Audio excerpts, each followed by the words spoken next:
الحمد لله نحمده ونستعينه ونؤمن به ونتوكل عليه ونعوذ بالله من شرور أنفسنا ومن سيئات أعمالنا من يهده الله فلا مضل له ومن يضلله فلا هادي له وأشهد أن لا إله إلا الله وحده لا شريك له وأشهد أن محمدًا عبده ورسوله أرسله بالهدى ودين الحق ليظهره على الدين كله ولو كره المشركون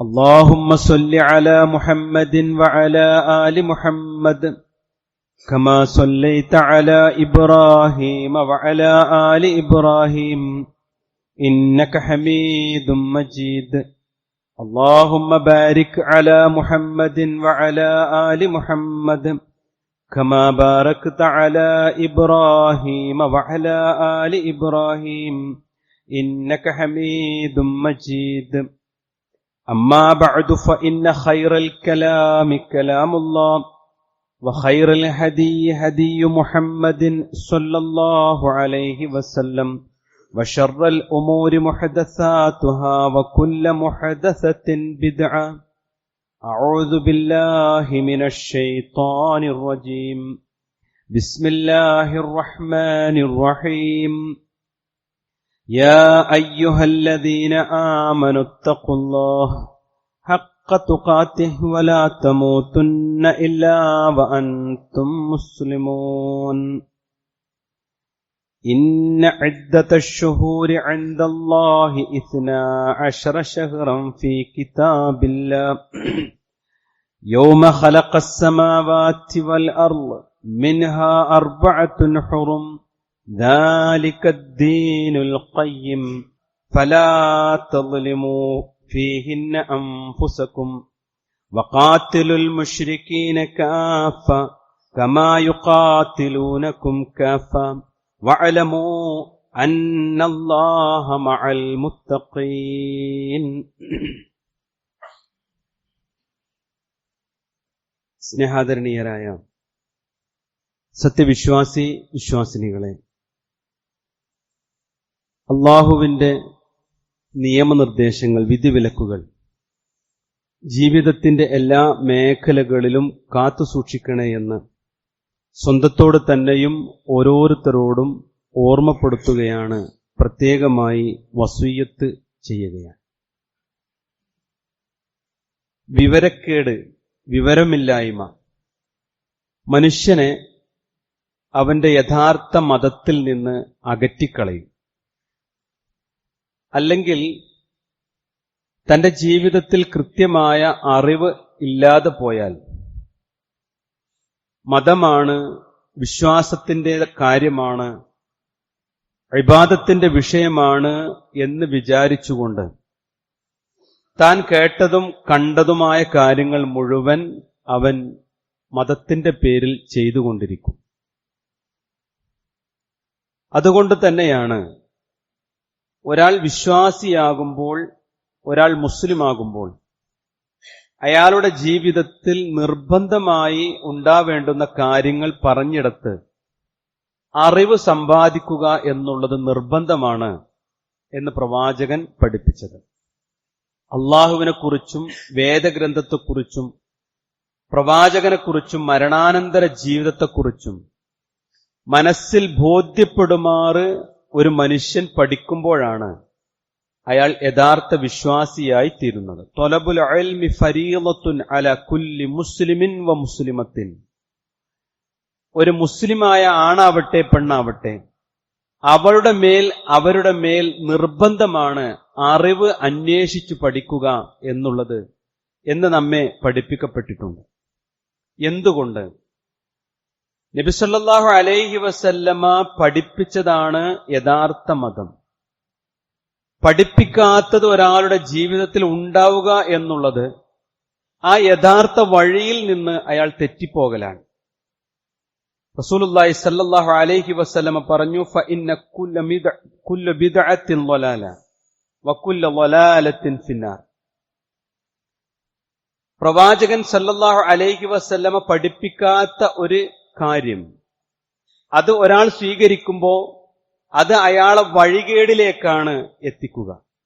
വഴികേട് അയാളെ നരകത്തിലേക്കും എത്തിക്കും. മറ്റൊരു ഹദീസിൽ കാണുവാൻ പറ്റും, ഫഇന്ന കുല്ല മുഹദസത്തിൻ ബിദ്അ, പുതുതായി ഉണ്ടാക്കപ്പെടുന്ന മതത്തിന്റെ പേരിൽ ഉണ്ടാക്കപ്പെടുന്നതെല്ലാം ബിദ്അത്തുകളാണ്.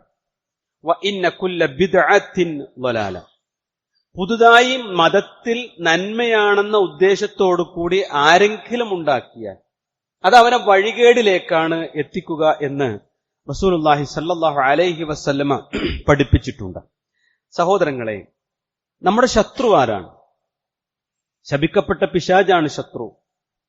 അത് വിശ്വാസമില്ലാത്തവനെ സംബന്ധിച്ചിടത്തോളം ഈ ദുനിയാവിലുള്ള സുഖഭോഗങ്ങൾക്ക് പിന്നാലെയുള്ള യാത്രയാക്കി പിശാച് കൊടുക്കും. അവനെല്ലാം മറന്ന് ഹലാലും ഹറാമും ഒന്നും ചിന്തിക്കാതെ മുന്നോട്ട് പോകും. അവന്റെ കാര്യത്തിൽ പിശാചിന് ലവലേശം സംശയമില്ല, അവന്റെ യാത്ര നരകത്തിലേക്കാണ് എന്നത്. എന്നാൽ ഒരാൾ മുസ്ലിം ആകുന്നതോടുകൂടി അയാളെ നരകത്തിലേക്ക് എത്തിക്കുക എന്നുള്ളത് വലിയ പാടുള്ള ഒരു വലിയ ബുദ്ധിമുട്ടുള്ള കാര്യമാണ്. അവൻ പല മാർഗങ്ങൾ സ്വീകരിക്കും. പണ്ഡിതന്മാർ വിശദീകരിച്ചു. അതിൽ ഒന്ന് അവന്റെ വിശ്വാസത്തിൽ കലർപ്പുണ്ടാക്കുക എന്നതാണ്. അവന്റെ കർമ്മങ്ങളിൽ ബിദ്അത്ത് നിറക്കുക എന്നതാണ്. അപ്പൊ എന്തു സംഭവിക്കും? ആ ബിദ്അത്ത് തനിക്ക് പുണ്യം ലഭിക്കുന്ന കർമ്മമാണ് എന്ന വിശ്വാസത്തിലും ചിന്തയിലും അവന്റെ മരണം വരെ അവൻ അതൊരു നന്മയായി വിചാരിച്ചുകൊണ്ട് കൊണ്ടു നടക്കും. ആ ബിദ്അത്തിൽ അങ്ങനെ മരിച്ചു പോകും. എന്നാൽ ഒരു ഹറാമ് ചെയ്യുന്ന ഒരു മനുഷ്യനെ സംബന്ധിച്ചിടത്തോളം അത് ഹറാമാണ് എന്ന് ബോധ്യപ്പെട്ടാൽ തിരിച്ചു നടക്കാൻ ഒരു സാധ്യത ഉണ്ട്.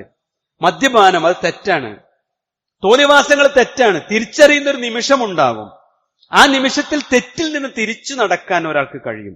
എന്നാൽ താൻ ചെയ്യുന്നത് മതമാണെന്ന് ഒരാളുടെ മനസ്സിൽ രൂഢമൂലമായി പോയാൽ അയാൾ അതൊരു നന്മയായി ജീവിതാന്ത്യം വരെ കൊണ്ടു നടക്കും. അതുകൊണ്ട് പിശാച് എന്ത് ചെയ്യും?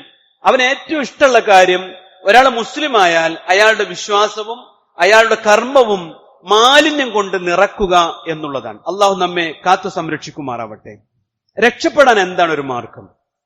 ഇതിൽ ഏതാണ് നെല്ല്, ഏതാണ് പതിര്, ഏതാണ് ഹക്ക്, ഏതാണ് ബാത്തുല്, ഏതാണ് ശരി, ഏതാണ് തെറ്റ്, അത് വേർതിരിച്ചറിയാൻ എന്താണ് മാർഗം? നാം ഓരോ സന്ദർഭത്തിലും നമ്മുടെ ജീവിതത്തിൽ ചെയ്യേണ്ടുന്ന കാര്യങ്ങൾ ശരിയാവണ്ണം പഠിച്ച് ചെയ്യുക എന്നത് മാത്രമാണ് അതിന് ഏക പരിഹാരം. വേറൊരു പരിഹാരം ഇല്ല. ഒരു കാര്യത്തിലേക്ക് ഇറങ്ങി പുറപ്പെടുമ്പോ ഇത് ഹലാലാണോ ഹറാമാണോ, ഇത് പ്രവാചകന്റെ സുന്നത്തിൽപ്പെട്ടതാണോ അള്ളാഹുവിന്റെ കൽപ്പനയിൽപ്പെട്ടതാണോ, ഇത് പിശാചിന്റെ പണിയാണോ, ഇത് എന്നെ വഴിതെറ്റിക്കുകയാണോ, ഇത് പഠിക്കല്ലാതെ ഒരു നിർവാഹമില്ല. ഞാൻ ഇങ്ങനൊരു ആമുഖം പറയാൻ, സഹോദരങ്ങളെ, ഇങ്ങനൊരു പഠനം അനിവാര്യമുള്ള ഒരു മാസത്തിലാണ് നമ്മളുള്ളത്. റജബ് മാസത്തിലാണ് നമ്മൾ ഇന്ന് ജീവിക്കുന്നത്. 6ഉം 7ഉം ഒക്കെയായി റജബ് നമ്മളെ കൊണ്ട് സഞ്ചരിച്ചു കൊണ്ടേയിരിക്കാൻ. ഈ റജബ് മാസത്തിനൊരു പ്രത്യേകത ഉണ്ട്. ഈ മാസം മുസ്ലിമീങ്ങളെ സംബന്ധിച്ചിടത്തോളം വളരെ ശ്രദ്ധയുള്ളൊരു മാസമാണ്. അതുകൊണ്ട് തന്നെ അതിൽ സത്യവുമുണ്ട്, അസത്യവും കൂട്ടിക്കുഴച്ച മറ്റൊരു മാസം ഇതുപോലെയുണ്ടോ എന്നത് സംശയമാണ്. അതുകൊണ്ട് തന്നെ ഈ റജബ് മാസത്തെ എങ്ങനെയാണ് ഒരു വിശ്വാസി സ്വീകരിക്കേണ്ടത്? അതിൽ എന്തെല്ലാം കാര്യങ്ങളാണ് അറിയേണ്ടത്? അതിലേതാണ് ഇല്ലാത്തത് എന്ന് നമ്മൾ അറിയണം. ആദ്യമായി സഹോദരങ്ങളെ, എന്താണ് ഈ പവിത്രമായ മാസത്തിൽ ഉള്ളത്? ഒന്നാമതായി, ഈ മാസം 12 മാസങ്ങളിൽ ഒരു മാസമാണെങ്കിലും അള്ളാഹു പവിത്രമാക്കിയ 4 മാസങ്ങളിൽ ഒരു മാസമാണ് റജബ് മാസം. വിശുദ്ധ ഖുർആൻ സൂറത്ത് തൗബയിൽ നമ്മെ പഠിപ്പിക്കുന്നുണ്ട്, ഇന്ന ഇദ്ദത ശുഹൂരി ഇൻദല്ലാഹ്, അള്ളാഹുവിന്റെ അടുത്ത് മാസം എന്ന് പറയുന്നത് 12 ഷഹ്റ, 12 ഫീ കിതാബില്ല, അത് അള്ളാന്റെ ഗ്രന്ഥത്തിലുള്ളതാണ്. യൗമ ഖലഖസ് സമാവാതി വൽ അർള്, ആകാശഭൂമികളെ സൃഷ്ടിച്ച നാള് മുതൽ അള്ളാന്റെ കിതാബിൽ 12 മാസമാണ് ഉള്ളത്. എന്നിട്ട് അള്ളാഹു പറഞ്ഞു, അർബഅത്തുൻ ഹുറുമുൻ ദാലിക ദീനുൽ ഖയ്യിം, അതിൽ 4 മാസങ്ങൾ പവിത്രമാണ്. അതാണ് വക്രതയില്ലാത്ത മതം. ഈ 4 മാസങ്ങൾ നമുക്കറിയാം. ഒന്ന് മുഹറം മാസമാണ്, ദുൽഹിജ്ജയാണ്, ദുൽഖഅദാണ്, റജബ് മാസമാണ്. ഈ 4 മാസങ്ങളുടെ പ്രത്യേകത അല്ലാഹു സുബ്ഹാനഹു വ തആല പഠിപ്പിച്ചിട്ടുണ്ട്. ഫലാ തദ്ലിമൂ ഫീഹിന്ന അൻഫുസകും. ഈ 4 മാസങ്ങളിൽ നിങ്ങൾ നിങ്ങളോട് തന്നെ അക്രമം പ്രവർത്തിക്കരുത്. അതാണ് ആ കൽപ്പന. ആ മാസത്തിൽ നിങ്ങൾ സ്വന്തത്തെ തന്നെ നശിപ്പിച്ചു കളയരുത്. യുദ്ധമുണ്ടാവാൻ പാടില്ല. സമാധാനമായ ഒരു അന്തരീക്ഷമായിരിക്കണം. പവിത്രതയോടുകൂടി നിങ്ങൾ കൊണ്ടു നടക്കണം. എന്നിട്ട് അല്ലാഹു സുബ്ഹാനഹു വ തആല പറഞ്ഞു, ദാലിക വമൻ യുഅല്ലിം ശആഇറല്ലാഹ്. അല്ലാഹുവിന്റെ മതചിഹ്നങ്ങളെ ആരാണോ ആദരിക്കുന്ന പക്ഷം, ഒരാൾ അല്ലാഹ് മതചിഹ്നമാക്കി ഏർപ്പാടാക്കി, അല്ലാഹ് പവിത്രമാണ് എന്ന് പറഞ്ഞ ഈ 4 മാസങ്ങളെ ആദരിച്ചാൽ, അല്ലാഹ് പവിത്രമാക്കിയ ഒരു കാര്യത്തെ ആദരിച്ചാൽ, ഫഇന്നഹാ മിൻ തഖ്വൽ ഖുലൂബ്, അത് തഖ്വയുള്ള ഒരു മനസ്സിന് മാത്രമേ ഇതിനൊരു പ്രത്യേകതയൊക്കെ കൊടുത്ത് ആദരിക്കാൻ തന്നെ കഴിയുള്ളൂ എന്നാണ്. തഖ്വണ്ടോ, അല്ലാഹ് പവിത്രമാക്കിയതൊക്കെ അവന്റെ ജീവിതത്തിൽ അവൻ പവിത്രമാക്കും എന്നതാണ്. ഇതാണ് അല്ലാഹു ഈ മാസത്തിന് നൽകിയിട്ടുള്ള ഏറ്റവും പ്രധാനപ്പെട്ട സവിശേഷത. പിന്നെ പണ്ഡിതന്മാർ ഇതിനൊക്കെ വിശദീകരിച്ചിട്ടുണ്ട്. ചില പണ്ഡിതന്മാർ പറഞ്ഞു, പിന്നെ അബൂബക്കർ അൽ ഖൽബി റഹ്മഹുള്ളയെ പോലെയുള്ള സലഫി പണ്ഡിതന്മാർ പറഞ്ഞു, ഇതൊരു ഉപമ പോലെയാണ് അദ്ദേഹം പറഞ്ഞത്. റജബ് മാസം എന്ന് പറയുന്നത് കൃഷിക്ക് വേണ്ടി വിത്തിറക്കുന്ന ഒരു മാസം പോലെയാണ്. ഒരു ഉപമയാണ് അദ്ദേഹം പറയുന്നത്. കാരണം എന്താ അറിയോ, അടുത്ത മാസം ശഅബാനാണ്. ആ ശഅബാൻ എന്ന് പറയുന്നത് കൃഷിക്ക് വെള്ളം തളിക്കുന്ന മാസമാണ്. തൊട്ടടുത്ത മാസം റമളാനാണ്. ആ റമളാൻ മാസം കൃഷി വിളവെടുക്കുന്ന മാസമാണ്. എന്ന് പറഞ്ഞാൽ റമളാനിലേക്ക് ഒരുങ്ങാനും തന്റെ ജീവിതത്തെ ഒന്ന് ചിട്ടപ്പെടുത്താനും മാനസികവും ആത്മീയവുമായി റമളാനിലേക്ക് ഒരുങ്ങാനുള്ളൊരു മാസമാണ് യഥാർത്ഥത്തിൽ റജബ് എന്ന് പണ്ഡിതന്മാരൊക്കെ വിശദീകരിച്ചിട്ടുണ്ട്. അള്ളാഹു റമളാനിനെ സ്വീകരിക്കാൻ, തഖ്വയോടുകൂടി സ്വീകരിക്കാൻ അള്ളാഹു തൗഫീഖ് നൽകുമാറാവട്ടെ. എന്നാൽ സഹോദരങ്ങളെ, ഈ പവിത്ര മാസത്തിൽ നമ്മുടെ നാട്ടിൽ പലവിധ ആരാധനകളും അതുപോലെ പ്രാർത്ഥനകളുമൊക്കെ കൊണ്ടു നടക്കുന്ന ആളുകളെ നമ്മുടെ കൂട്ടത്തിൽ കാണുവാൻ പറ്റും. ഇവിടെയാണ് പഠനം അനിവാര്യമായിട്ടുള്ളത്. റജബ് മാസത്തിലെ ഏതെങ്കിലും ഒരു ഇബാദത്തിന് മറ്റുള്ള മാസങ്ങളെക്കാൾ പ്രത്യേകം ശ്രേഷ്ഠത വിവരിക്കുന്ന ഹദീസുകളോ വിശുദ്ധ ഖുർആനിന്റെ വചനങ്ങളോ സ്ഥിരപ്പെട്ടു വന്നിട്ടുണ്ടോ എന്നാണ്. ഇല്ല എന്നാണ് ഉത്തരം. പവിത്രമായൊരു മാസമാണ്, യുദ്ധം നിഷിദ്ധമായ മാസമാണ്. മറ്റുള്ള മാസങ്ങളിലൊക്കെ എന്തൊക്കെ അമലുകൾ ഒരു വിശ്വാസി ചെയ്യുന്നുവോ ആ അമലുകളൊക്കെ ഒന്നുകൂടി ശ്രദ്ധിച്ച് റമളാനിനെ ഒന്ന് മനസ്സിൽ കണ്ട് ഒന്ന് ഒരുങ്ങി പുറപ്പെടാനുള്ള മാസമാണ് എന്നതിൽ കവിഞ്ഞ് ഒരു ശ്രേഷ്ഠത സ്വഹീഹായ ഒരു ഹദീസിലും വന്നിട്ടില്ല. സഹോദരങ്ങളെ, ഈ റജബ് മാസത്തിൽ പ്രത്യേകമായി നോമ്പനുഷ്ഠിക്കുന്ന ആളുകളെ കാണാൻ പറ്റും. 3 നോമ്പനുഷ്ഠിക്കുന്നവർ, 7, അതുപോലെയുള്ള കുറേയധികം കാര്യങ്ങൾ നമുക്ക് കാണുവാൻ പറ്റും. ഇല്ല എന്നതാണ് ഹദീസുകളിൽ നിന്ന് പഠിക്കാൻ പറ്റുക. പിന്നെ എന്താണ് ഉള്ളത്? സുന്നത്തിൽ സ്ഥിരപ്പെട്ട തിങ്കളാഴ്ചയുടെയും വ്യാഴാഴ്ചയുടെയും നോമ്പുണ്ട്. അതുപോലെ മാസത്തിൽ അയ്യാമുൽ ബീളിന്റെ അറബ് മാസങ്ങളിലെ 3 നോമ്പുണ്ട്. ഇങ്ങനെ ഒരു വിശ്വാസി തുടർച്ചയായി അനുഷ്ഠിച്ചു വരുന്ന മറ്റു നോമ്പുകളുണ്ടെങ്കിൽ അതുണ്ട്. അല്ലാതെ റജബ് എന്ന് കേൾക്കുമ്പോ ആ റജബ് മാസത്തിൽ ഇന്നാലിന്ന സുന്നത്തുകൾ ഉണ്ട്, ഇന്നാലിന്ന നോമ്പനുഷ്ഠിച്ചാൽ ഇന്നിന്ന പ്രതിഫലങ്ങൾ ഉണ്ട് എന്ന് പറഞ്ഞ് ആരെങ്കിലും ഇബാദത്തുകളിൽ മുഴുകുന്നുവെങ്കിൽ അത് അള്ളാഹുവിന്റെ പ്രവാചകൻ പഠിപ്പിക്കാത്ത വിഷയങ്ങളിൽ തന്റെ വക കടത്തിക്കൂട്ടലാണ്. നോക്കൂ നിങ്ങൾ, ശാഫിഈ മദ്ഹബിലെ പ്രമുഖ പണ്ഡിതൻ ഇമാം ഹാഫിള് ഇബ്നു ഹജർ അസ്കലാനി പറഞ്ഞ ഒരു വാചകമുണ്ട്. അദ്ദേഹം പറഞ്ഞു, റജബ് മാസത്തെക്കുറിച്ചോ അതിലുള്ള നോമ്പുകളെ കുറിച്ചോ അതിലെ പ്രത്യേക ദിനത്തിലുള്ള നോമ്പിനെ കുറിച്ചോ അതിലെ പ്രത്യേക രാത്രികളിലുള്ള നമസ്കാരത്തെക്കുറിച്ചോ മഹത്വം പറയുന്ന തെളിവിന് യോഗ്യമായ ഒരൊറ്റ ഹദീസും ഉദ്ധരിക്കപ്പെട്ടിട്ടില്ല. ശാഫിഈ മദ്ഹബിലെ പ്രമുഖനായ പണ്ഡിതനാണ് ഈ ഉദ്ധരണി നമ്മോട് പറയുന്നത്. അതിനർത്ഥം അവർ പ്രമാണമായി സ്വീകരിച്ചത് അള്ളാഹുവിന്റെ പ്രവാചകൻ ജീവിച്ചിരുന്ന കാലത്ത് ഈ മാസത്തെ അവർ എങ്ങനെ നോക്കിക്കണ്ടു എന്നതാണ്.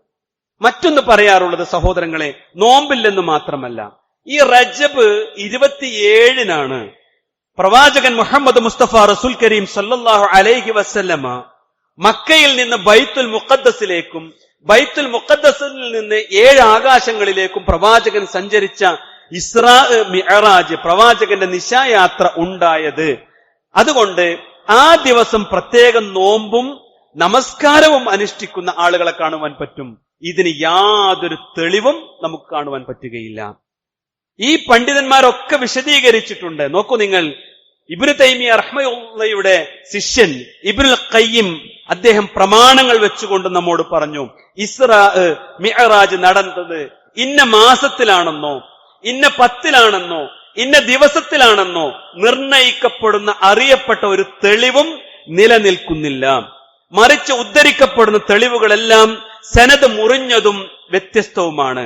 അതിൽ ഖണ്ഡിതമായി പറയാൻ കഴിയുന്ന ഒരു തെളിവുമില്ല എന്ന് സാദുൽ മആദിൽ അദ്ദേഹം രേഖപ്പെടുത്തി വച്ചിട്ടുണ്ട്. അപ്പോ ഈ ദിനം എന്നാണെന്ന് പോലും പൂർവിക കൃത്യമായിട്ട് അറിയില്ല. പ്രവാചകൻ ആ ഡേറ്റ് പറഞ്ഞിട്ടില്ല, പോയി വന്നു. പക്ഷെ അതിനൊരു പ്രത്യേകത ഉണ്ടായിരുന്നുവെങ്കിൽ നമുക്കത് കൃത്യമായി അറിയുമായിരുന്നു. പണ്ഡിതന്മാരൊക്കെ പറഞ്ഞ തെളിവതാണ്.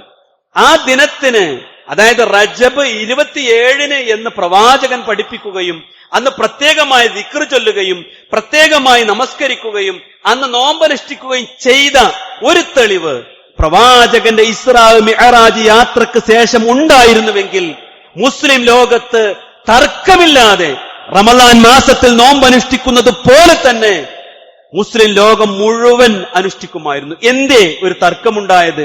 എന്തേ ആളുകൾ ഉപേക്ഷിച്ചത്? അത് പ്രവാചകന്റെ കാലത്ത് ഉണ്ടായില്ല എന്നുള്ളത് കൊണ്ടാണ്. മറ്റൊന്ന് സഹോദരങ്ങളെ, നന്മയാണ് എന്ന് പറഞ്ഞുകൊണ്ട് ഒരു നമസ്കാരം പ്രത്യേകമായി പഠിപ്പിക്കപ്പെടാറുണ്ട്. നമ്മുടെ പള്ളികളിൽ ഉണ്ടാവാറുണ്ട്, നമ്മുടെ ഉസ്താദന്മാരെ പഠിപ്പിക്കപ്പെടാറുണ്ട്. അതിനൊരു പ്രത്യേക പേരുണ്ട്, റഗാഇബ് നമസ്കാരം എന്നാണ്. അതിന് ചില ചിട്ടവട്ടങ്ങളൊക്കെ ഗ്രന്ഥങ്ങളിൽ അവർ രേഖപ്പെടുത്തി വെച്ചിട്ടുണ്ട്. എന്താണെന്നറിയോ? റജബിലെ ആദ്യ വെള്ളിയാഴ്ച നോമ്പനുഷ്ഠിക്കുകയും തുടർന്ന് വെള്ളിയാഴ്ച രാവിൽ മഗ്രിബിനും ഇശാഇനും ഇടയിൽ 12 റക്അത്ത് നമസ്കരിക്കുകയും ചെയ്യണം. ഒരു രൂപം പഠിപ്പിക്കപ്പെട്ടിട്ടുണ്ട്. ഈ നമസ്കാരത്തിന്റെ രൂപവും അതേപോലെ ഇതിന് പ്രതിഫലം വിവരിക്കുന്ന ഹദീസുകളും നബിയുടെ പേരിൽ കെട്ടിച്ചമച്ചതാണ്. കാരണം എന്താണെന്നറിയോ? സച്ചരിതരായ 3 നൂറ്റാണ്ടിലെ ആർക്കും ഈ നമസ്കാരത്തെ പരിചയമില്ല. അത് കെട്ടിയുണ്ടാക്കിയത് മാത്രമല്ല, പിൽക്കാലത്ത് കടത്തി കൂട്ടിയതുമാണ്. ശൈഖുൽ ഇസ്ലാം ഇബ്നു തൈമിയ റഹ്മത്തുള്ളാഹി പറഞ്ഞു, റഗാഇബ് നമസ്കാരത്തിന് യാതൊരു അടിസ്ഥാനവും ഇല്ല. അത് പുത്തനാചാരമാകുന്നു. സംഘടിതമായോ തനിച്ചോ അത് നിർവഹിക്കൽ സുന്നത്തല്ല. മാത്രമല്ല, വെള്ളിയാഴ്ച രാവിൽ പ്രത്യേകമായി നമസ്കരിക്കുന്നതിനെയും പകലിൽ പ്രത്യേകമായി നോമ്പനുഷ്ഠിക്കുന്നതിനെയും നബി സല്ലല്ലാഹു അലൈഹി വസല്ലമ വിലക്കിയതായി സ്വഹീഹുൽ മുസ്ലിമിൽ ഹദീസ് വന്നിട്ടുണ്ട്. ഒരാൾ ജീവിതത്തിൽ നോമ്പനുഷ്ഠിച്ചിങ്ങനെ വരുമ്പോൾ വെള്ളിയാഴ്ച വന്ന പ്രശ്നമില്ല. പക്ഷേ വെള്ളിയാഴ്ചക്ക് ഒരു പോരിഷുണ്ടല്ലോ, അന്ന് ഞാനൊന്ന് നിസ്കരിക്കട്ടെ, അന്നൊന്ന് നോമ്പ് നോൽക്കട്ടെ, ഒരു 2 റക്അത്ത് ഏറെ നിസ്കരിക്കട്ടെ എന്ന് പറഞ്ഞ് വെള്ളിയാഴ്ചക്ക് മാത്രം ഒരാൾ പ്രത്യേകമായി തെരഞ്ഞെടുക്കരുത് എന്ന് റസൂലുള്ളാഹി സ്വല്ലല്ലാഹു അലൈഹി വസല്ലം പഠിപ്പിച്ചിട്ടുണ്ട്. മറിച്ച് ആ വെള്ളിയാഴ്ച പ്രവാചകൻ പഠിപ്പിച്ചത് മാത്രമേ ഉണ്ടാകാവൂ എന്നതാണ് ഇതിൽ നിന്ന് നമ്മൾ മനസ്സിലാക്കേണ്ടത്. വിശ്വാസികളെ, ഇത് ജീവിതത്തിൽ ഒരു പഠനമാണ്, ഒരു അറിവാണ്. നാം നമ്മുടെ ചിന്തയും ബുദ്ധിയും വെച്ച് പ്രവാചക കാലത്തിലേക്കൊന്ന് തിരിച്ചു നടന്നാൽ അവിടെ ഉണ്ടെങ്കിൽ സ്വീകരിക്കാലോ. അവിടെ ഒരു കക്ഷിത്വമല്ലല്ലോ സഹോദരങ്ങളെ. ആർക്കും ആരോടും വാശിയില്ല. എല്ലാവരും പോകാൻ ആഗ്രഹിക്കുന്ന സ്വർഗത്തിലേക്കാ, അല്ലെ? എല്ലാവരും മരണത്തിന് ശേഷം സ്വർഗം ലഭിക്കണമെന്ന് ആഗ്രഹിക്കുന്നു. ഒരു പുതിയ സംഗതി മതത്തിന്റെ പേരിൽ ഏതൊരാളുണ്ടാക്കിയാലും അത് പ്രവാചകന്റെ തിരുസുന്നത്തിൽ നിന്ന് സ്വഹീഹായി വന്ന ഹദീസിന്റെ പിൻബലമില്ലെങ്കിൽ, പ്രവാചകന്റെ ചരിത്രത്തിൽ അതിന് അധ്യാപനങ്ങളില്ലെങ്കിൽ, സഹാബത്തിന്റെ ചരിത്രത്തിൽ അതിൽ നിന്ന് ഒരു ഏടില്ലെങ്കിൽ, വിശുദ്ധ ഖുർആനിന്റെ കൽപ്പനയില്ലെങ്കിൽ, വിശ്വാസികളെ സംബന്ധിച്ചിടത്തോളം അത് സ്വീകരിക്കുന്നത് അവന്റെ ജീവിതത്തിൽ മതം പൊളിഞ്ഞു പോകാൻ കാരണമാകും. അത് പിശാചിന്റെ കെണിയാണ്. പിശാചിനെ സംബന്ധിച്ചിടത്തോളം നമ്മുടെ അമലുകൾ നശിപ്പിക്കുക എന്നതാണ്, സ്വീകരിക്കപ്പെടുന്ന അമല് ഉണ്ടാവാൻ പാടില്ല എന്നതാണ് പിശാചിന്റെ ശാഠ്യം. അതിന് നമ്മൾ നിന്നുകൊടുത്താൽ, വിശ്വാസികളെ, അറിവില്ലാഞ്ഞിട്ടേട്ടോ പഠിക്കാഞ്ഞിട്ടേട്ടോ എന്ന് അള്ളാഹിനോട് പറയാൻ പറ്റൂല. അതിനുള്ള അവസരം ഓരോ മനുഷ്യനും അല്ലാഹു സുബ്ഹാനഹു വ തആല ഈ ദുനിയാവിൽ നൽകിയിട്ടുണ്ട്. മാത്രമല്ല സഹോദരങ്ങളെ, എത്ര പ്രാർത്ഥനകളാണ് ദൈനംദിന ജീവിതത്തിൽ സ്വഹീഹായി പ്രവാചകനിൽ നിന്ന് വന്നിട്ടുള്ളത്. ആയിരക്കണക്കിന് പ്രാർത്ഥനകൾ. ഒരാൾ സ്വഹീഹായ പ്രാർത്ഥനകൾ മാത്രം പ്രാർത്ഥിക്കാൻ തീരുമാനിച്ചാൽ അവന്റെ ജീവിതത്തിൽ രാപ്പകലുകൾ മുഴുവൻ അദ്കാറിൽ, പ്രാർത്ഥനകളിൽ, ഇബാദത്തുകളിൽ മുഴുകി ജീവിക്കാൻ പ്രവാചകന്റെ അധ്യാപനങ്ങളിൽ പൂർണ്ണമായി തെളിവുണ്ട്. എന്നാൽ ഈ ഒരു മാസം കൂടെ വന്നാൽ അതിന് കാണാൻ കുറെ സ്റ്റിക്കറുകൾ, അതിന് കാണാൻ കുറെ പോസ്റ്ററുകൾ, അതിന് കാണാൻ പ്രത്യേകമായ വയലുകൾ, അതിന് കാണാൻ പ്രത്യേകമായ വോയിസുകളൊക്കെ ഇങ്ങനെ നാട്ടിൽ പ്രചരിക്കും. ഈ മനുഷ്യന്മാരെ മുഴുവൻ ദീനിൽ നിന്ന് പുറത്തു കൊണ്ടുപോകുവാനുള്ള ഏർപ്പാട് മാത്രമുണ്ടാണ്. നോക്കൂ, നിങ്ങൾ ഒരു പ്രാർത്ഥന നിങ്ങൾ കേട്ടിട്ടുണ്ടാവും, അല്ലാഹുമ്മ ബാരിക് ലനാ ഫി റജബിൻ വ ശഅബാനിൻ വബല്ലിഗ്നാ റമളാൻ. ഈ പ്രാർത്ഥനയ്ക്ക് സ്ഥിരതയുണ്ടോ? ഇതുമായി ബന്ധപ്പെട്ട ഒരു ഹദീസ് സ്ഥിരപ്പെട്ടു വന്നിട്ടില്ല. മാത്രമല്ല ഈ ഹദീസ് ളഈഫാണ് എന്നും പണ്ഡിതന്മാർ മുഴുവൻ പറഞ്ഞു പ്രവാചകൻ പഠിപ്പിക്കാത്ത പ്രാർത്ഥനയാണ് എന്ന്. എന്നിട്ട് ഈ പ്രാർത്ഥന ചൊല്ലി നിസ്കരിച്ച് നോമ്പെടുത്ത് ഈ സാധു ജീവിച്ചു കൊണ്ടിരിക്കുക. ആ മനുഷ്യന്റെ ഉദ്ദേശം എന്താ? എനിക്ക് സ്വർഗത്തിൽ പോണം, എന്റെ പാപങ്ങൾ പൊറുക്കണം, ഈ പരിശുദ്ധ റമളാനിന്റെ മുന്നോടിയായി കടന്നു വരുന്ന ഈ മാസങ്ങൾ എനിക്കൊന്ന് നന്നാവണം, ആഗ്രഹിച്ചിട്ടാ പ്രാർത്ഥിക്കുന്നത്. പക്ഷേ ജീവിതത്തിൽ പിശാചൊരുക്കുന്ന കെണിയെ തിരിച്ചറിഞ്ഞ് ഞാൻ ചെയ്യുന്ന അമലുകൾ അള്ളാഹു തൃപ്തിപ്പെടുന്നതാണോ, എന്റെ പ്രവാചകന്റെ തിരുസുന്നത്തിലുണ്ടോ? പ്രവാചകനെ ഏറെ സ്നേഹിച്ച നമ്മളെക്കാൾ 10 മടങ്ങ് പ്രവാചകനെ സ്നേഹിച്ചു പോയ സഹാബത്തിന്റെ ജീവചരിത്രത്തിൽ എവിടെയെങ്കിലും ഇങ്ങനൊരു ആചാരം, ഇങ്ങനൊരു പ്രാർത്ഥന ഉണ്ടോ എന്ന് സ്വയം പരിശോധിക്കാതെ ചെയ്യുന്നവൻ പമ്പരവിഡ്ഢിയാണ്. അവന്റെ ജീവിതത്തിൽ അവൻ മതം ഉൾക്കൊണ്ടിട്ടേയില്ല. അവൻ ആരോ കേട്ടതിന്റെ പിന്നാലെ, ആരോ ആചരിച്ചതിന്റെ പിന്നാലെ അതും മതമാണെന്ന് വിശ്വസിച്ച് മുന്നോട്ട് പോയവനാണ്. ചിന്തിക്കണം കേട്ടോ വിശ്വാസികളെ, ജീവിതത്തിൽ ഈ മാസം പവിത്രമാണ്. അള്ളാഹു ഏറെ തൃപ്തിപ്പെട്ടുകൊണ്ട് റജബെന്ന് നമ്മളോട് അള്ളാന്റെ മാസമെന്ന് പഠിപ്പിച്ച മാസമാണ്. ആ മാസത്തിൽ കൂടുതൽ തഖ്വയോടുകൂടി, കൂടുതൽ ഈമാനോടുകൂടി, കൂടുതൽ ഖുർആൻ പഠിച്ചുകൊണ്ട് മുന്നോട്ട് പോകണം, പ്രവാചകൻ പഠിപ്പിച്ചതുപോലെ. അല്ലാതെ പ്രത്യേകമായ നമസ്കാരം, പ്രത്യേകമായ പ്രാർത്ഥന, പ്രത്യേകമായ ദിക്ർ ഹൽക്കകൾ ഇങ്ങനെ തുടങ്ങി ദീനിലില്ലാത്തത് ചെയ്താൽ കുല്ലു ബിദ്അത്തിൻ ളലാല, എല്ലാ ബിദ്അത്തുകളും വഴികേടാണ്.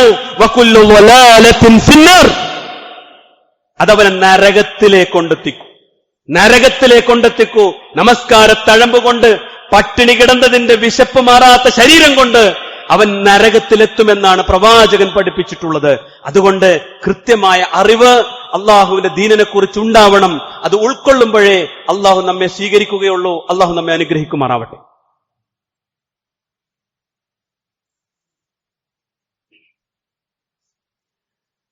ഇന്നൽ ഹംദലില്ലാഹ് വസ്സലാത്തു വസ്സലാമു അലാ റസൂലില്ലാഹ് വഅലാ ആലിഹി വസഹ്ബിഹി അജ്മഈൻ. അമ്മാ ബഅദ്. സ്നേഹാദരണീയരായ വിശ്വാസിനികളെ, അള്ളാഹുവിന്റെ ദീനിനെ സ്നേഹിക്കുകയും പ്രവാചകൻ പഠിപ്പിച്ചത് ജീവിതത്തിൽ പകർത്തുകയും ചെയ്യണേ എന്ന് ഒരിക്കൽ കൂടി ഓർമ്മപ്പെടുത്തുകയാണ്. അള്ളാഹുവിന്റെ മതത്തിന്റെ കൽപ്പനകൾ വളരെ ഗൗരവമുള്ളതാണ്. അത് യഥാവിധി സ്വീകരിക്കുമ്പോഴാണ് അമലുകൾ സ്വീകരിക്കപ്പെടുക. നമുക്കെല്ലാവർക്കും കാണാതെ അറിയുന്ന സൂറത്തുൽ ഗാശിയ, അതിന്റെ തുടക്കം ഒന്ന് പാരായണം ചെയ്ത് നോക്കുന്നുണ്ട്. ഹൽ അതാക ഹദീസുൽ ഗാശിയ. ആ മൂടുന്ന സംഭവത്തെക്കുറിച്ചുള്ള വർത്തമാനം പ്രവാചകരെ താങ്കൾക്ക് വന്നു കിട്ടിയോ? ഖിയാമത്ത് നാളിനെ കുറിച്ചാണ് പറയണേ. അത് കിട്ടിയില്ലേ റസൂലേ? നമുക്കും കിട്ടിയിട്ടുണ്ട്. ആ ദിനത്തിന്റെ പ്രത്യേകത എന്താ? വുജൂഹു യൗമ ഇദിൻ ഖാശിഅ. അന്ന് ചില മുഖങ്ങൾ താഴ്ന്നു പോകും, അപമാനഭാരത്താൽ താഴ്ന്നു പോകും. അവരെക്കുറിച്ച് അല്ലാഹ് പറഞ്ഞു, ആമിലത്തുൻ നാസിബ, പണിയെടുത്ത് ക്ഷീണിച്ചവരായിരിക്കും അവർ. ഇബാദത്തെടുത്ത് അള്ളാന്റെ അടുത്തേക്ക് ഒരുങ്ങി ജീവിച്ചിട്ട് അള്ളാന്റെ അടുത്ത് ചെല്ലുമ്പോഴാണ് അറിയണത് ഇതൊന്നും പറ്റാത്തതാണ്. അവനങ്ങ് തല താഴ്ത്തിപ്പോകും. എന്നിട്ട് അല്ലാഹ് പറഞ്ഞു, തസ്ലാ നാറൻ ഹാമിയ, അവർക്ക് ചൂടേറിയ നരകമാണ് ഉള്ളത്. സഹോദരങ്ങളെ, എത്ര വലിയ ഗൗരവമുള്ള വാക്കാണത്. പണിയെടുത്ത് ക്ഷീണിച്ചിട്ടേ അള്ളാന്റെ അടുത്ത് പോയി തല ഉയർത്തി അഭിമാനത്തോടു കൂടി വലത് കൈയിൽ ഗ്രന്ഥം വാങ്ങാൻ കഴിയാതെ നരകത്തിലേക്കാണ് പോകേണ്ടി വരും. അല്ലാഹ് പറഞ്ഞ ഈ വാക്ക് സംഭവിക്കും. റസൂലുള്ളാഹി സ്വല്ലല്ലാഹു അലൈഹി വസല്ലമ പറഞ്ഞു, ഇന്നഹു ലൈസ ശൈഉൻ യുഖർരിബുക്കും ഇലൽ ജന്ന. സ്വർഗത്തിലേക്ക് നിങ്ങളെ അടുപ്പിക്കുന്ന ഒരു കാര്യവും ഇല്ല ഖദ് അമർത്തുക്കും ബിഹി, ഞാൻ നിങ്ങളോട് പറയാതെ വിട്ടുപോയിട്ടില്ല. അള്ളാന്റെ റസൂല് പറഞ്ഞത് വിശ്വസിച്ചൂടെ? ഞാൻ നിങ്ങളെ സ്വർഗത്തിലേക്ക് എത്തിക്കുന്ന ഒരു കാര്യം വിട്ടുപോയിട്ടില്ല. വലൈസ ശൈഉൻ യുഖർരിബുക്കും ഇലന്നാർ ഇല്ലാ ഖദ് നഹൈതുക്കും അൻഹു. നിങ്ങൾ നരകത്തിലേക്ക് എത്തപ്പെടുന്ന ഒരു കാര്യം നിങ്ങൾക്ക് വിരോധിക്കാതെയും എന്റെ ജീവിതത്തിൽ ഉണ്ടായിട്ടില്ല എന്ന് റസൂലുള്ളാഹി സ്വല്ലല്ലാഹു അലൈഹി വസല്ലം പറയാം. സ്വർഗത്തേക്ക് പോണോ? പ്രവാചകനെ പിൻപറ്റണം. നരകത്തിൽ നിന്ന് രക്ഷപ്പെടണോ? പ്രവാചകനെ പിൻപറ്റണം. കൂടുതൽ നന്മ വേണം എന്ന് വിചാരിച്ച് അള്ളാന്റെ പ്രവാചകനേക്കാൾ കൂടുതൽ ഇസ്ലാം ദീനിനെ സ്നേഹിക്കുന്ന ആളുകളായി നമ്മൾ മാറരുത്. പ്രവാചകനാണല്ലോ ഈ ദീൻ നിലനിൽക്കാൻ നമ്മളെക്കാൾ ആഗ്രഹിച്ചത്. ആ പ്രവാചകനാണല്ലോ ഈ ദീനിന്റെ എല്ലാ കാര്യങ്ങളും ഈ സമൂഹത്തെ പഠിപ്പിച്ചത്. ആ പ്രവാചകൻ പഠിപ്പിക്കാത്തത് ഞാൻ കുറച്ച് നന്നായി ഉഷാറാക്കട്ടെ എന്ന് തീരുമാനിച്ചാൽ പ്രവാചകനെ അവഹേളിക്കുന്നതിന് തുല്യമാണ്. പ്രവാചകനിൽ വിശ്വാസമില്ലാത്തതിന് തുല്യ. എന്തൊക്കെയോ പ്രവാചകൻ പഠിപ്പിക്കാതെ ഈ ദുനിയാവുന്ന് പോയി, ഇനി നമ്മൾ കുറച്ച് ഉണ്ടാക്കട്ടെ എന്ന് തീരുമാനിക്കുന്ന വിഡ്ഢിയുടെ വേഷമാണ് സഹോദരങ്ങളെ യഥാർത്ഥത്തിൽ ഈ സമൂഹം മാറാപ്പ് പോലെ ഏറ്റെടുത്തിട്ടുള്ളത്. പഠിക്കണം. ആരോടും നമുക്ക് വാശിയൊന്നുമില്ലല്ലോ. നമ്മളൊന്ന് സ്വതന്ത്രമായി നെറ്റി ഈ മുസല്ലയിൽ നമ്മൾ വെക്കുന്നുവെങ്കിൽ, വീടിന്റെ മൂലയിൽ ഒരു നെറ്റി വെക്കാൻ ഒരു സ്ഥലം നമുക്കുണ്ടെങ്കിൽ, അത് വെക്കുമ്പോ ഒരു വല്ലാത്ത മനസ്സില്ലേ, പടച്ചോനെ സ്വീകരിക്കണം കേട്ടോ ഈ ഇബാദത്ത്, അതാ എന്റെ ദുരിതങ്ങളൊക്കെ ഒന്ന് മാറ്റിത്തരണം കേട്ടോ. ആ പ്രാർത്ഥന മനസ്സിലുള്ളതുകൊണ്ടല്ലേ സഹോദരങ്ങളെ 5 നേരം മുറ തെറ്റാതെ നമ്മൾ നിസ്കരിക്കണം. ആ നിസ്കാരത്തിന് ശേഷം അല്ലാഹ് എന്നൊരു വിളിയില്ലേ, ആര് വിളിച്ചാലും കേൾക്കാത്ത മനസ്സകത്തിന്റെ നെഞ്ചകത്തിന്റെ ഉള്ളിൽ നിന്നൊരു വിളി, ആ വിളി അല്ലാഹ് കേൾക്കണം. അല്ലാഹ് കേട്ട് നമുക്ക് ഇഹത്തിൽ ഗുണമാണെങ്കിൽ ഉത്തരം ഇവിടെ കിട്ടണം, നാളെ പരത്തിലാണ് ഗുണമെങ്കിൽ അവിടെ കിട്ടണം. അത് നശിപ്പിക്കുന്ന ശൈത്താനീയത്തിൽ നിന്ന്, പിശാചിന്റെ കെണിയിൽ നിന്ന് തിരിച്ചറിഞ്ഞ് നടക്കണം. ഒറ്റ വാചകം പഠിച്ചെങ്കിലേ നമുക്ക് അമലുകൾ സംതൃപ്തിയോടുകൂടി ചെയ്യാൻ പറ്റുള്ളൂ. അല്ലെങ്കിൽ ആരോ ചെയ്തു കൂട്ടിയതിന്റെ പിന്നാലെ പോകുമ്പോ അവരൊക്കെ പോണോടത്തേക്ക് ഞാനും പോട്ടെ എന്ന് തീരുമാനിക്കേണ്ടി വരും. തിരിഞ്ഞു നടക്കാൻ വേണ്ടിയാണ് അള്ളാഹു പ്രവാചകന്മാരെ അഖിലവും അയച്ചിട്ടുള്ളത്. തൗഹീദിൽ നിന്ന്, സുന്നത്തിൽ നിന്ന് ഏതൊരു സമൂഹം വഴിതെറ്റി സഞ്ചരിച്ചിട്ടുണ്ടോ അവിടേക്കൊക്കെ പ്രവാചകന്മാർ വന്നിട്ടുണ്ട്. മുഹമ്മദ് മുസ്തഫ റസൂൽ കരീം സല്ലല്ലാഹു അലൈഹി വസല്ലമ ഖിയാമത്ത് നാൾ വരെയുള്ള പ്രവാചകനാണ്. തറക്തു ഫീക്കും അംറൈൻ, 2 കാര്യങ്ങൾ ഞാൻ നിങ്ങൾക്ക് വിട്ടേച്ചു പോകുന്നു, ഖുർആനും സുന്നത്തുമാണത്. അതനുസരിച്ച് ജീവിച്ചാൽ നിങ്ങൾ ഒരിക്കലും വഴികേടിലാവുകയില്ല എന്ന് പ്രവാചകൻ പഠിപ്പിച്ചിട്ടുണ്ട്. അതുകൊണ്ട് ഖുർആനിലും പ്രവാചക തിരുസുന്നത്തിലും പ്രവാചകന്റെ കാലത്ത് സഹാബത്തും അവർ എങ്ങനെ ജീവിച്ചുവോ എന്ന മാതൃകയിലേക്ക് നാം തിരിച്ചു നടന്നാൽ പ്രവാചകന്റെ കൂടെ ജീവിക്കുന്ന ആത്മസംതൃപ്തി നമുക്ക് ലഭിക്കും. അങ്ങനെ പ്രവാചകനെ കണ്ടില്ലെങ്കിലും കണ്ടതുപോലെ മനസ്സറിഞ്ഞ് വിശ്വസിച്ച് കൂടെ സഞ്ചരിക്കുന്നത് പോലെ കൂടെ കൂട്ടാൻ നമുക്ക് സാധിക്കണം. റഹ്മാനായ റബ്ബ് നാം അള്ളാഹുവിനെ കണ്ടില്ലെങ്കിലും അള്ളാഹു നമ്മെ സദാ കണ്ടുകൊണ്ടിരിക്കുന്നു. അവന്റെ തൃപ്തിയാണ് എന്റെ ജീവിതത്തിന്റെ ഏറ്റവും വലിയ സമ്പാദ്യമെന്ന് തിരിച്ചറിഞ്ഞ് ജീവിക്കാൻ നമുക്ക് സാധിക്കണം. അള്ളാഹു അനുഗ്രഹിക്കുമാറാവട്ടെ. കൂടുതൽ പഠിക്കുവാനും ഉൾക്കൊള്ളുവാനും റഹ്മാനായ റബ്ബ് തൗഫീഖ് നൽകുമാറാവട്ടെ. എല്ലാവിധ ശിർക്ക് ബിദ്അത്തുകളിൽ നിന്നും നമ്മെയും നമ്മുടെ കുടുംബത്തെയും നാടിനെയും അള്ളാഹു കാത്തു സംരക്ഷിക്കുമാറാവട്ടെ. നമ്മുടെ എല്ലാവരുടെയും പാപങ്ങൾ അള്ളാഹു വിട്ടുപുറത്ത് മാപ്പാക്കി നൽകുമാറാവട്ടെ. മരണപ്പെട്ടു പോയ നമ്മുടെ സഹോദരങ്ങൾക്ക്, മാതാപിതാക്കൾക്ക് അള്ളാഹു ഖബറിടം വിശാലമാക്കി കൊടുക്കുമാറാവട്ടെ. കഠിനമായ രോഗങ്ങളെ തൊട്ട് പരീക്ഷിക്കപ്പെടുന്ന സഹോദരങ്ങൾക്ക് അള്ളാഹു ശിഫ നൽകുമാറാവട്ടെ. അത് മുഖേന അവർക്ക് റഹ്മത്തും ബർക്കത്തും മഗ്ഫിറത്തും സ്വർഗവും നൽകി അള്ളാഹു അനുഗ്രഹിക്കുമാറാവട്ടെ. അവർക്ക് വേണ്ടി പ്രയാസപ്പെടുന്ന കുടുംബാംഗങ്ങൾക്ക് മനസ്സിന് വിശാലതയും സമ്പത്തിൽ ഐശ്വര്യവും അല്ലാഹു സുബ്ഹാനഹു വ തആല നൽകി അനുഗ്രഹിക്കുമാറാവട്ടെ. അല്ലാഹുമ്മ ഗഫിർ ലിൽ മുഅ്മിനീന വൽ മുഅ്മിനാത്ത് വൽ മുസ്ലിമീന വൽ മുസ്ലിമാത്ത് വൽ അഹ്യാഇ മിൻഹും വൽ അംവാത് ഇന്നക മുജീബുദ് ദഅവാതി യാ ഖാദിയൽ ഹജാത്ത്. اللهم أجرنا من النار، اللهم أجرنا من النار، اللهم أجرنا من النار. ربنا آتنا في الدنيا حسنة وفي الآخرة حسنة وقنا عذاب النار. آمين آمين برحمتك يا أرحم الراحمين والحمد لله رب العالمين.